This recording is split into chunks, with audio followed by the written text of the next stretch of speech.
Assalamualaikum. Good morning. Ninth class. Today in biology we will continue chapter number 4, cells and tissues. Our today's topic is cell size and surface area to volume ratio. It is present on page number 68 to 69. Class as we know कि जो cell कोई भी living organism है उसमें cell बहुत important है क्योंकि life की बेस ही सेल है. अगर सेल नहीं है तो लिविंग नहीं है. ठीक है, तो हर लिविंग ऑर्गेनिज्म जो है वो एक सेल से लेकर मिलियंस ऑफ सेल से मिलकर बनता है. तो इसलिए हम आज जो डिस्कस करेंगे वो क्या है कि जो सेल है वो कितना इंपॉर्टेंट है, उसका साइज़ क्यों इंपॉर्टेंट है. ठीक है, सेल के बारे में हमने डिफरेंट टाइप के सेल्स थोड़ा देख लिया है कि सेल्स में क्या क्या ऑर्गेनेलीज होती हैं, सेल क्या होता है, सेल कब डिस्कवर हुआ, ये सब चीज़ें हम प्रीवियसली डिस्कस कर चुके हैं. आज जो हम बात करेंगे वो बात करेंगे सेल साइज़ की कि किसी भी ऑर्गेनिज्म में सेल की साइज़ जो है वो इम्पॉर्टेंट है या नहीं है. तो अगर हम सेल साइज़ की बात करें तो सेल साइज़ बहुत इम्पॉर्टेंट है, डेफिनेटली है. आज हम इस पे डिस्कस करेंगे और मुख्तलिफ़ चीज़ों पे बात करेंगे कि किस तरीके से सेल साइज़ इंपॉर्टेंट है. ठीक है, तो जब सेल साइज़ की हम बात कर रहे हैं तो बेसिकली अगर आप साइज़ की बात करो तो सेल का जो साइज़ है वो छोटे से छोटा जो है वो 1 माइक्रोमीटर से लेकर 1.0 माइक्रोमीटर तक हो सकता है, जो कि आपके पास बैक्टीरिया है जो सबसे छोटा है. ठीक है, जिसको माइकोप्लाज्म्स कहते हैं हम. इसका साइज़ सबसे छोटा है सेल्स में जो अभी तक हमारे पास नोन है.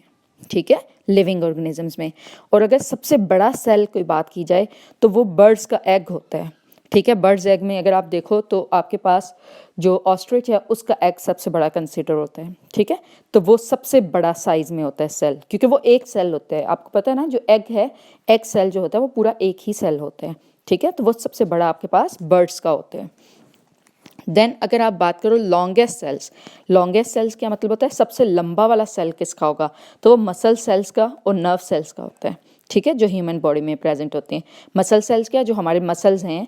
ठीक है, इनके जो सेल्स हैं वो एक सेल सबसे लंबा होगा. इसी तरीके से जो नर्वस सेल्स में जो हमारे पास न्यूरॉन होते हैं वो होता है सबसे लंबे वाला साइज़, उसका साइज़ सबसे लंबा होता है. ठीक है, तो इस तरीके से हम सेल साइज़ पे बात कर रहे हैं कि ये क्या हो सकते हैं.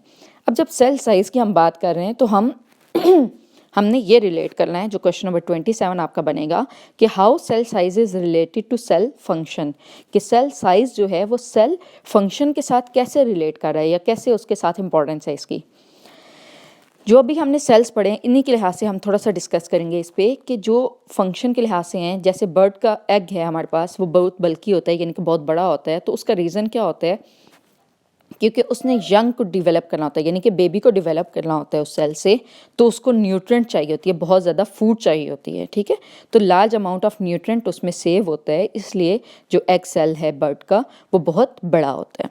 इसी तरीके से जो हमारे मसल सेल्स हैं जो लॉन्ग होते हैं, वो लॉन्ग होने का उनका ये फ़ायदा है कि हमारे बॉडी के जो पार्ट्स हैं डिफरेंट, उनको हम आसानी से पुल कर सकते हैं, एक जगह से दूसरी जगह खींच सकते हैं. ठीक है, इसलिए मसल सेल्स हमारे लॉन्ग होते हैं और इस वजह से उनकी ज़्यादा बेनिफिट है. फॉर एग्जांपल लेग के मसल्स अगर बात करो तो लेग की जो टांग है, ठीक है, लोअर लेग जो है वो, उसमें अगर आप मसल देखो तो वो पूरा मसल एक ही सेल होगा उसका. ठीक है, तो वो एक सेल जो है वो पूरी लेग को हम एक साथ मूव कर सकते हैं, इजीली पुल कर सकते हैं, ये बेनिफिट होता है. इसी तरीके से जो नर्व सेल्स हैं हमारे, वो मैसेज जो हैं बॉडी के एक पार्ट से दूसरे पार्ट तक डिफरेंटली क्विकली लेके जा सकते हैं, तो इनका ये बेनिफिट होता है.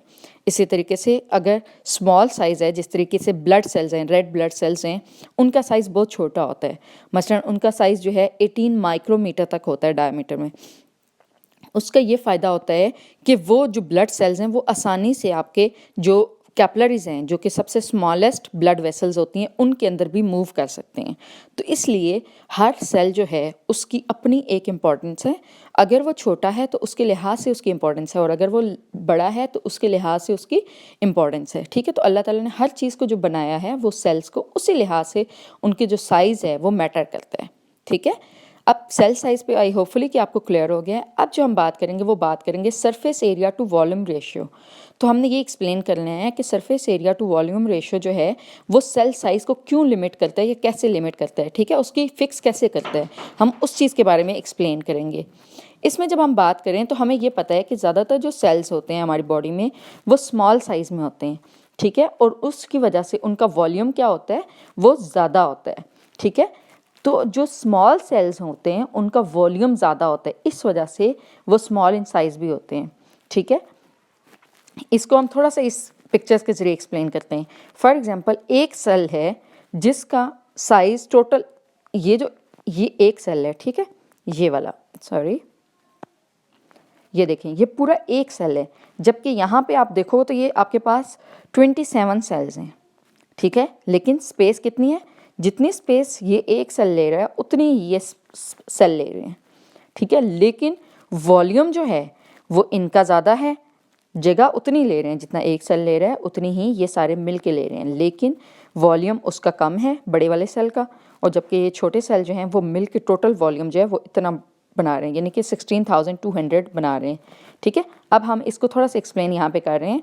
तो ये इसमें सरफेस टू वॉल्यूम रेशियो से क्या मतलब हुआ कि अगर आप देखो एक सेल है जिसका 27 और दूसरा है जिसमें हमारे पास 27 स्मॉल सेल्स हैं, ठीक है। तो इनमें से एक का क्या है, एक का तो वॉल्यूम, टोटल वॉल्यूम डिफरेंट रहेगा, जबकि दूसरे का टोटल वॉल्यूम डिफरेंट रहेगा। मसलन अगर हम सरफेस एरिया एक जो लार्ज क्यूब है उसका देखेंगे तो वो उसकी 6 साइड्स है ना, ठीक है। क्यूब है तो क्यूब की 6 साइड्स होती हैं, उस साइज़ के साथ अगर आप करोगे तो आपके पास क्या है 5400 क्यूबिक मीटर स्क्वायर हो जाएगा।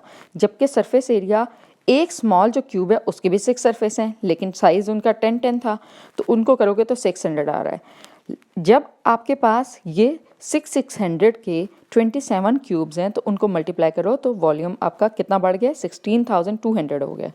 तो इसका ये मतलब है कि अगर सेल का साइज़ हम डिक्रीज़ करेंगे तो इसी तरीके से उसका क्या है, वॉल्यूम टू रेशियो जो है वो इंक्रीज़ हो जाएगा, सही है।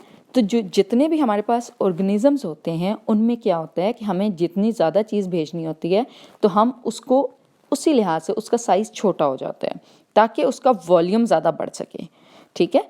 तो इस तरीके से हमें ये पता चलता है कि जो सेल हैं उनका साइज़ बहुत ज़्यादा इंपॉर्टेंट होता है, जितना ही हमें उसका रेशियो ज़्यादा चाहिए या वॉल्यूम हमें जितना चाहिए सरफेस एरिया उतना ही इंक्रीज़ हो जाएगा, ठीक है। I hope it is clear to you. हमने आज 2 क्वेश्चंस करने हैं, यही आपने राइट डाउन भी करने हैं और लर्न भी करने हैं, question number 27 and 28। Thank you class, Allah हाफिज़।